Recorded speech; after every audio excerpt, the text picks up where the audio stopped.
तो hello student, आज हम एक नया क्वेश्चन लेकर के आए जो कि हम मॉडर्न अप्रोच से पहले हम क्वेश्चन को सॉल्व कर रहे थे। तो उसी का मैंने एक वीडियो डाला था पिछले लेक्चर में, और अब मैं इस वाले वीडियो में ये वाला क्वेश्चन करवाते। तो देखिए क्या लिखा हुआ है कि analysis the following transaction, state the nature of account. मतलब हमें एनालाइज करना है फॉलोइंग ट्रांजेक्शंस को और बताना है नेचर ऑफ अकाउंट्स, यानी कि अकाउंट्स का मुझे नेचर बताना है। लिखा है आगे कि and state which account will be debited, कौन सा अकाउंट डेबिट होगा, and which account will be credited, कौन सा अकाउंट क्रेडिट होगा। ये सारे के सारे क्वेश्चन लिखे हुए हैं, टोटल 10 क्वेश्चन है, इनको सॉल्व करेंगे। आप पहले इनका एक स्क्रीनशॉट ले लेना, ठीक है। आप इसका स्क्रीनशॉट ले लीजिए, मैं अलग हट जाता हूं, ठीक है। अब हम इनको पहले रफ कर देते हैं और फिर हम सॉल्व करेंगे एक एक करके, ठीक है। तो चलिए हम इसको अभी रफ कर देते हैं, है ना। तो स्टूडेंट, हमने इस पेज में सारे के सारे क्वेश्चन लिख लिए हैं। अब एक एक करके इन क्वेश्चन को सॉल्व करेंगे, और ये मैंने टेबल बना दी है, और इस टेबल में हमें इस कॉलम के अकॉर्डिंग हमें एक एक चीज फिल करनी है। तो सबसे पहला जो क्वेश्चन था वो ये था कि अनुज ने स्टार्ट किया है बिजनेस विद कैश। तो हम यहाँ पे ट्रांजेक्शन में ये वाली बात लिखेंगे, मतलब जो क्वेश्चन होता है आप उस क्वेश्चन को एज इट इज यहाँ पे लिख सकते हैं। तो क्या लिखना है, अनुज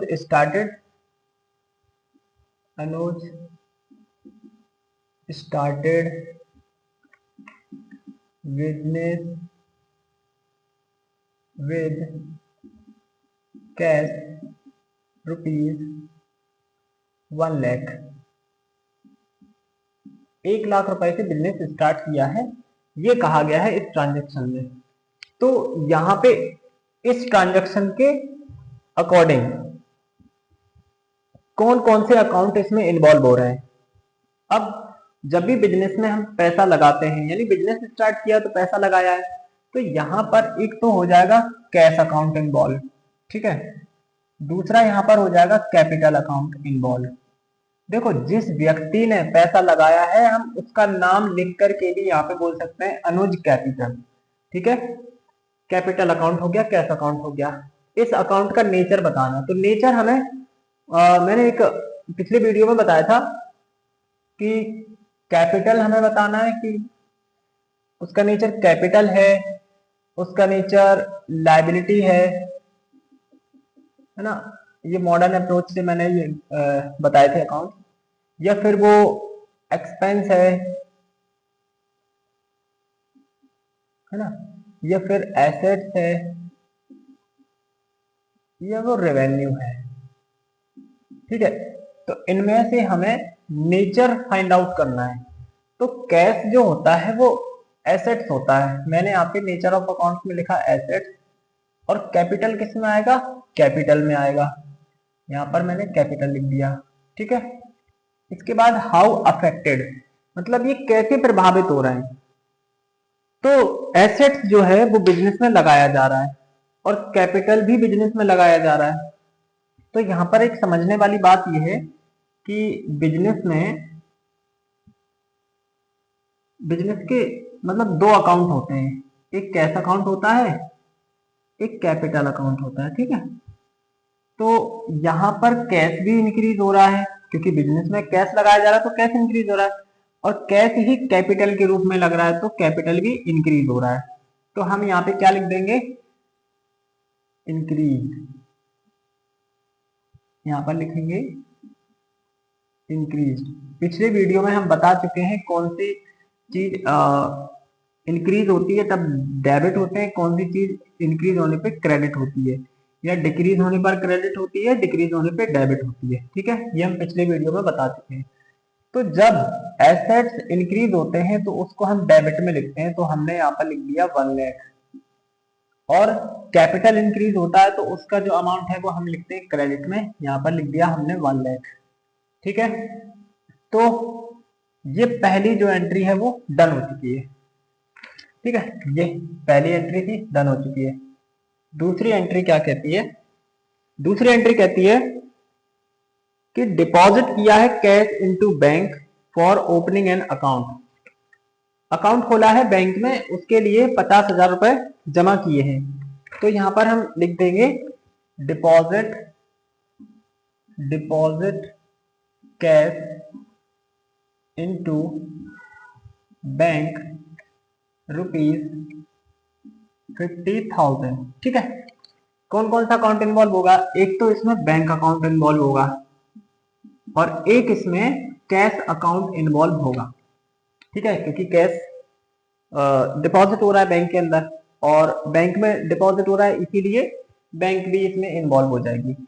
अब कौन सा अकाउंट, इसका नेचर फाइंड आउट करते हैं। जो बैंक होती है वो एसेट्स में आती है, कैश भी एसेट्स में आता है। दोनों का नेचर लिख देंगे एसेट्स, इसका भी नेचर लिख देंगे एसेट्स।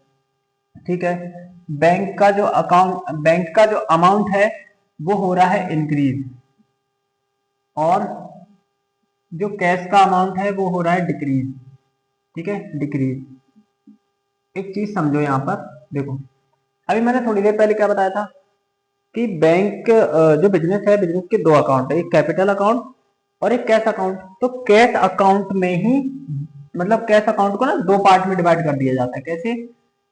इस टाइप से, कैश बैंक।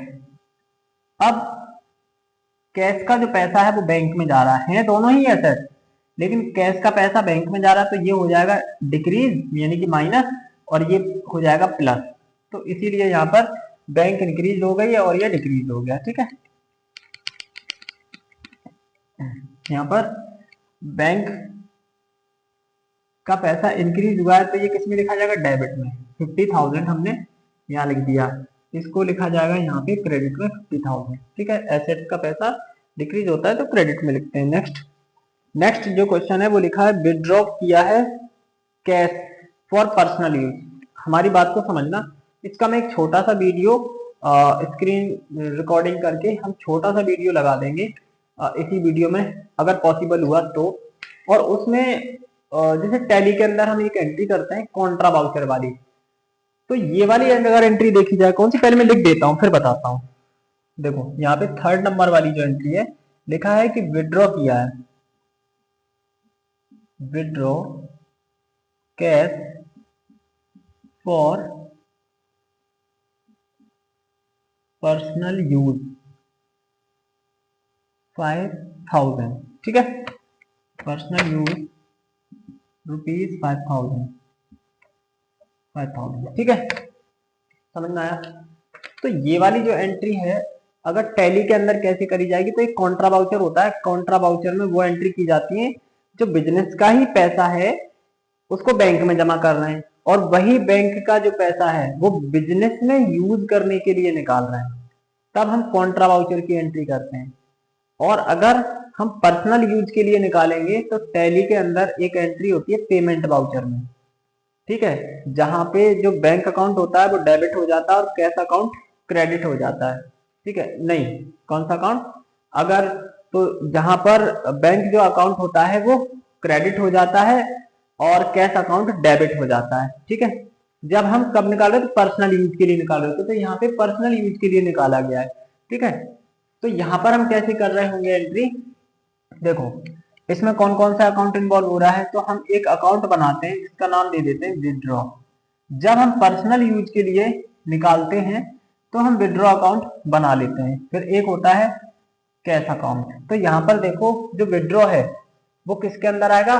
कैपिटल के अंदर आएगा, तो इसका नेचर हम लिख देंगे यहाँ पर कैपिटल, इसका नेचर कैपिटल और ये क्या है? एसेट्स है ना। देखो मैं आपको बात बताता हूँ, जब पर्सनल यूज के लिए निकाला गया है ना, जैसे बिजनेस के दो अकाउंट हैं, कौन कौन से, एक हो गया कैपिटल अकाउंट और दूसरा हो गया कैश अकाउंट। अभी हमने देखा था जब पैसा लगाया था ना कैश में, तो कैपिटल भी इंक्रीज हुआ था और कैश भी इंक्रीज हुआ था, कैश अकाउंट भी इंक्रीज हुआ था। तो जब हम पैसा निकालेंगे पर्सनल यूज के लिए तो कैपिटल भी डिक्रीज हो जाएगा और कैश भी डिक्रीज हो जाएगा। ठीक है, तो हम यहाँ पे क्या लिख रहे होंगे, यहाँ पर हम लिख रहे होंगे दोनों में डिक्रीज, डिक्रीज, डिक्रीज। ठीक है, कैपिटल जब डिक्रीज होता है तो उसको डेबिट किया जाता है। कितना पैसा निकाला है? 5,000 रुपए, यहाँ लिख दिया। और कैश जब डिक्रीज होता है तो उसको हम क्रेडिट में लिखते हैं 5,000 रुपए, ये लिख दिया। ठीक है, नेक्स्ट एंट्री क्या है, फोर्थ नंबर की, विड्रॉ किया है cash from bank for office use. देखो ऑफिस यूज के लिए किया है, यानी कि वो जो कैश है ना वो ऑफिस में यूज हो रहा है। ठीक है, तो फिर वो पर्सनली, उससे कैपिटल तो कम हो नहीं रहा है, तो यहाँ पे कौन सा अकाउंट इन्वॉल्व होगा, यहाँ पर एक, देखो पहले लिख दे रहा है withdraw cash for office use rupees, कितना लिख दे रहे हैं, 10,000 निकाला है। ठीक है, 10,000 निकाला है, तो इसमें एक तो बैंक अकाउंट इन्वॉल्व हो जाएगा और एक कैश अकाउंट इन्वॉल्व हो जाएगा। तो बैंक से पैसा निकाला है, ठीक है, तो इसमें कैश अकाउंट इन्वॉल्व हो गया और बैंक अकाउंट इन्वॉल्व हो गया। तो यहाँ पे जब बैंक से पैसा निकालेंगे तो कैश अकाउंट क्या हो जाएगा, इंक्रीज हो जाएगा। जैसे दो अकाउंट हो गए, ये हो गया बैंक और ये हो गया कैश। बैंक से निकाला, कैश में रख लिया, तो कैश इंक्रीज हो जाएगा और ये डिक्रीज हो जाएगा। आया समझ में? तो यहाँ पर हम क्या कर रहे हैं, कैश को यहाँ लिखेंगे हम क्या, इंक्रीज। चलो पहले मैं ये लिख दे रहा हूँ, यहाँ पर मैंने लिख दिया इंक्रीज। एक सेकेंड, तो इसका पहले नेचर लिख लेते हैं। नेचर क्या है, दोनों ही एसेट्स हैं, एसेट ये इंक्रीज हो रहा है और ये डिक्रीज हो रहा है, डिक्रीज। ठीक है, अब यहाँ पे हम जो एसेट इंक्रीज होता है उसको डेबिट में लिखते हैं। 10,000 हमने डेबिट में लिखा, और यहाँ पे एसेट इंक्रीज डिक्रीज होता है तो इंक्रीज होने पे डेबिट में और डिक्रीज होने पे क्रेडिट में। 10,000 यहाँ लिख दिया। ठीक है, ये हो गया, फोर्थ नंबर की एंट्री हो गई है। 5 नंबर की एंट्री करते हैं, रिसीव किया है चेक फ्रॉम डेटर श्याम। देखो डेटर जो है, जो डेटर है, डेटर वो होता है जिसको हमने सामान बेचा हुआ है, ठीक है, गुड्स को सप्लाई किया है। तो श्याम नाम का जो डेटर है उससे हमें चेक प्राप्त हुआ है 5,000 का। तो हम यहाँ पे लिख दे रहे हैं पहले, चेक रिसीव्ड फ्रॉम श्याम। ठीक है, check received from Shyam, bracket में मैं डेटा लिख दे रहा हूं। ठीक है, डेटा लिख दिया, रुपीज कितने का, 5,000 का, 5,000 का चेक मिल रहा है। तो इसकी एंट्री कैसे करेंगे, देखो यहां पर देखो, चेक मिले या कैश मिले बात एक ही होती है। जब तक वो चेक का पैसा बैंक में नहीं पहुंच जाता तब तक उसको हम कंसीडर करते हैं एज अ कैश। ठीक है, तो मैं यहाँ पे क्या लिख दे रहा हूं, कैश लिख दे रहा हूं या फिर चेक इन हैंड। ठीक है, और यहां पर हम लिख दे रहे हैं किसने दिया है, श्याम ने दिया है, तो श्याम डेटर का यहां पर नाम आ जाएगा। ठीक है, जो दोनों ही देखो एसेट्स हैं, दोनों ही एसेट्स हैं, डेटर भी एसेट्स होता है। ठीक है, डेटर एसेट्स होता है। ये वाला जो एसेट्स है वो इंक्रीज हो रहा है और ये वाला जो डेटर है वो डिक्रीज हो रहा है। मतलब समझ रहे हो ना, डिक्रीज क्यों हो रहा है श्याम, क्योंकि देखो जिसको हमने सामान बेचा था अब उसने पैसे दे दिए हैं, अब वो पैसे अब नहीं देगा ना, मतलब जब खरीदेगा दोबारा तब देगा पैसे, अभी तो वो नहीं देगा, यानी कि उसका क्लियर हो चुका है, वो एसेट था लेकिन अब नहीं है। क्यों, क्योंकि उसने पैसा दे दिया, चलो इसीलिए वो डिक्रीज हो चुका है। अब यहाँ पे हम इंक्रीज वाली चीज हम डेबिट में लिखते हैं, 5,000 रुपए हमने डेबिट में लिख दिया। डिक्रीज वाली चीज हम क्रेडिट में लिखते हैं 5,000, लेकिन वही लिखते हैं जो एसेट्स वाले होते हैं। ठीक है, एसेट्स अगर इंक्रीज हो जाता है तो डेबिट में, एसेट्स अगर डिक्रीज हो जाता है तो क्रेडिट में। ये वाली बात आपको पिछले वीडियोस में हम बता चुके हैं। चलिए नेक्स्ट क्वेश्चन है 6वें नंबर का, इसके बाद मैं इसको रफ कर लूंगा और फिर हम आगे के क्वेश्चन करेंगे। 6वां कर लेते, फिर 4 बचेंगे।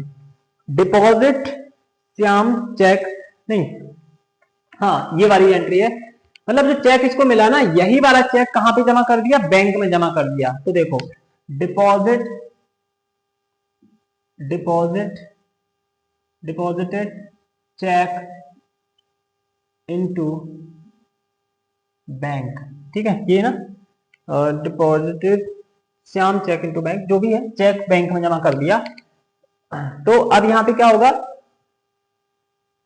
एक तो बैंक अकाउंट इन्वॉल्व हो जाएगा, दूसरा यहां पर कैश लिखेंगे, चेक लिखेंगे, cheque in hand, cheque in hand, ठीक है। दोनों ही क्या है, एसेट्स हैं, दोनों ही एसेट्स हैं। अच्छा, दोनों एसेट्स हैं। अब एक एसेट इंक्रीज हो रहा है, एक एसेट डिक्रीज हो रहा है ना।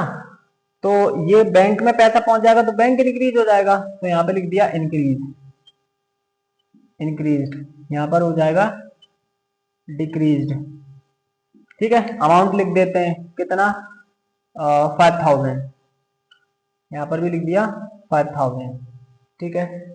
चलिए तो इतने हमने क्वेश्चन कर लिए, अब बाकी की 4 बचे हुए हैं, इसको मैं रफ कर देता हूं फिर करते हैं, ठीक है, रफ कर देते हैं। तो 7वें नंबर का क्वेश्चन है, 7वें में कहा गया है पे किया है, paid to creditor Mahesh by cheque. देखो क्रेडिटर कौन होता है, ये वाली बात मैं पहले भी बता चुका हूं। ये ए पर्सन है, बी से इसने सामान खरीदा है, तो ए के लिए बी कौन हो जाएगा, क्रेडिटर हो जाएगा, है ना। तो इस व्यक्ति ने, ए व्यक्ति ने बी को पेमेंट कर दिया है, क्रेडिटर को, ठीक है। चलिए तो इसकी एंट्री करना है, पहले मैं लिख लेता हूं ट्रांजैक्शन। ट्रांजैक्शन क्या है, deposit, sorry, paid to creditor, paid to creditor Mahesh, है ना, महेश को पे किया है बाय चेक, ठीक है। चेक पेमेंट किया है रुपीज 10,000, 10,000, ठीक है। कैसे करेंगे एंट्री, देखो इसमें कौन कौन से अकाउंट इन्वॉल्व हो रहा है, एक तो इसमें महेश अकाउंट इन्वॉल्व होगा, दूसरा इसमें कैश इन हैंड, है ना, चेक दिया है ना, चेक दिया है तो यहाँ पर चेक आ जाएगा। एक काम करते हैं, चेक नहीं आएगा, डायरेक्ट बैंक आ जाएगा, क्योंकि चेक दे दिया है और वो जाकर के जमा करेगा बैंक में चेक, तो वो पैसा बैंक से कटेगा, इसलिए यहाँ पे बैंक अकाउंट इन्वॉल्व हो जाएगा, ठीक है। तो महेश जो है वो आता है लायबिलिटी में, है ना, जिनसे हम सामान खरीदते हैं, यानी क्रेडिटर जो होते हैं वो हमारी लायबिलिटी होते हैं, जब तक हम उनसे सामान उधार ले रहे हैं तब तक वो लायबिलिटी बने हुए हैं। बैंक अकाउंट से पैसा कटेगा, ये एसेट्स में आता है, ये डिक्रीज हो जाएगा, बैंक अकाउंट डिक्रीज हो जाएगा, और ये महेश, एक मिनट, दोनों ही डिक्रीज होंगे, क्योंकि लायबिलिटी भी हमारी डिक्रीज हो रही है। जब लायबिलिटी डिक्रीज होती है तो वो डेबिट की जाती है, डेबिट में उसका अमाउंट लिखा जाता है, कितना लिखना है 10,000, और एसेट्स डिक्रीज होते हैं तो वो क्रेडिट में लिखे जाते हैं, तो मैं यहाँ पर लिख रहा हूँ 10,000, ठीक है। 8वें नंबर की एंट्री करते हैं, लिखा है paid salary to staff 20,000, 20,000 salary staff को दे दी है, तो यहाँ पे लिख दे रहा है paid salary to staff rupees 20,000, ठीक है। कौन सा अकाउंट इन्वॉल्व होगा, एक तो इसमें सैलरी अकाउंट इन्वॉल्व होगा, दूसरा इसमें कैश अकाउंट इन्वॉल्व होगा। इसके बाद ये जो सैलरी है, देखो सैलरी एक एक्सपेंस होता है किसी भी ऑर्गेनाइजेशन के लिए या बिजनेस के लिए, तो यहाँ पे एक्सपेंस ये लिखा, यहाँ पर लिख दे रहा है एक्सपेंस, इसका नेचर है, ये एसेट्स नेचर है इसका, ठीक है। एक्सपेंस इंक्रीज हो रहा है, तो इंक्रीज हो रहा है एक्सपेंस, और जो कैश है वो डिक्रीज हो रहा है। एक्सपेंस अगर इंक्रीज होते हैं तो उनको हम डेबिट में लिखते हैं, ठीक है। नॉमिनल का रूल है ना, नॉमिनल अकाउंट में एक्सपेंस आते हैं, तो नॉमिनल का रूल होता है all expense and losses debited और all income and gains credited. तो वही वाली चीज है यहाँ पर। अगर मॉडल अप्रोच से देखेंगे तो इंक्रीज वगैरह हम सब यूज करते हैं, इंक्रीज और डिक्रीज। तो इंक्रीज होने पे डेबिट कर रहे हैं यहाँ पर। तो कितना दिया है, 20,000 दिया है, और ये हम यहाँ पर लिख देंगे क्रेडिट में 20,000 कैश अमाउंट से डिडक्ट हो चुका है। ठीक है, अब 9 नंबर का क्वेश्चन है एंड उसके बाद last, paid rent by cheque rupees कितना, 6,000 रुपए दे करके रेंट दे दिया, मतलब रेंट दे दिया 6,000 का। तो एक तो इसमें रेंट अकाउंट इन्वॉल्व हो रहा है, दूसरा इसमें बैंक अकाउंट इन्वॉल्व हो जाएगा, क्योंकि वो चेक बैंक में जमा होगा तो बैंक से पैसा कटेगा। ठीक है, यहां आते हैं, इसका नेचर है एक्सपेंस, जो रेंट दिया जाता है वो एक्सपेंस में आता है। बैंक अकाउंट एसेट्स है, ठीक है, इसको हम इंक्रीज कर रहे हैं, एक्सपेंस को इंक्रीज, और एसेट्स हो रहे हैं डिक्रीज। ठीक है, एक्सपेंस इंक्रीज हो रहा है तो डेबिट में लिखेंगे, कितना दिया है, 6,000 दिया है। एसेट्स, एक्सपेंस इंक्रीज हो रहे हैं, डेबिट में लिखेंगे, एसेट्स डिक्रीज हो रहे हैं तो क्रेडिट में लिखेंगे यहाँ पे 6,000। ठीक है, 6,000 हो गया। एंड लास्ट क्वेश्चन है 10 नंबर का, लिखते हैं paid interest on loan, paid interest on loan. ठीक है, तो देखो कितना दिया है, ₹5,000 रुपीज इंटरेस्ट के पे कर दिए हैं। तो यहां पर इंटरेस्ट अकाउंट इन्वॉल्व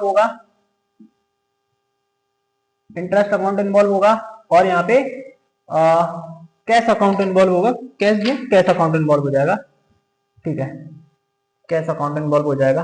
अब इंटरेस्ट क्या होता है, जब भी हम इंटरेस्ट पे करते हैं, लोन का इंटरेस्ट पे करते हैं, तो वो एक्सपेंस होता है। तो इसका नेचर क्या हो जाएगा यहाँ पे, एक्सपेंस।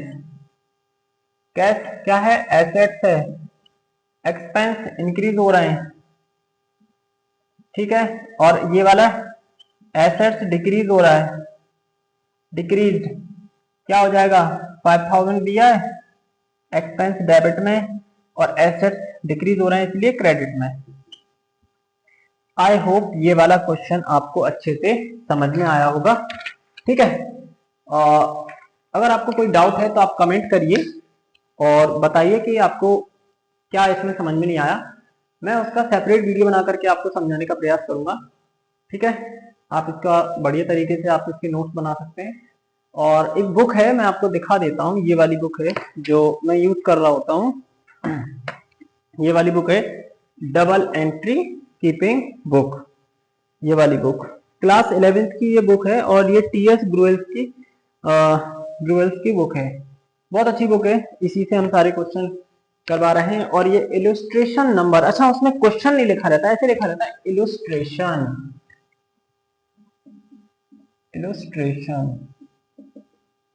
नंबर 6। इलस्ट्रेशन नंबर 6 का मतलब ये पूरा मैटर है। ठीक है, आप बढ़िया तैयार करिए। और एक चीज का मुझे जवाब देना है। एक कमेंट आया था वीडियो पर, उसमें ये कहा गया था कि कभी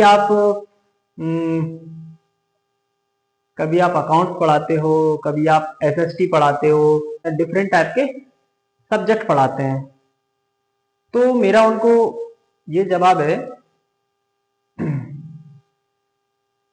कि एक स्टूडेंट होता है वो सारे सब्जेक्ट पढ़ता है, वो हिंदी पढ़ता है, इंग्लिश पढ़ता है ना। और अगर वो 11th में है तो जिस ब्रांच को उसने चॉइस किया है उसके सारे सब्जेक्ट पढ़ता है।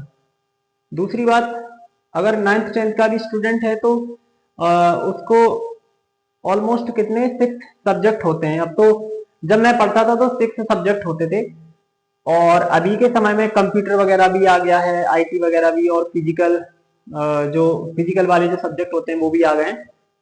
तो उनको मिलाकर के लगभग 8-10 सब्जेक्ट तो आराम से हो जाते होंगे। ठीक है, एक स्टूडेंट इतने सब्जेक्ट पढ़ सकता है, तो क्या एक टीचर इतने सब्जेक्ट नहीं पढ़ा सकता। जो स्टूडेंट है हमने कई बार ऐसे वीडियो भी देखे हैं कि स्टूडेंट जो होते हैं और मतलब एज अ मीम बनाते हैं। वो बोलते हैं कि एक स्टूडेंट इतने सब्जेक्ट पढ़ सकता है तो एक स्कूल में एक सब्जेक्ट का एक ही टीचर क्यों है।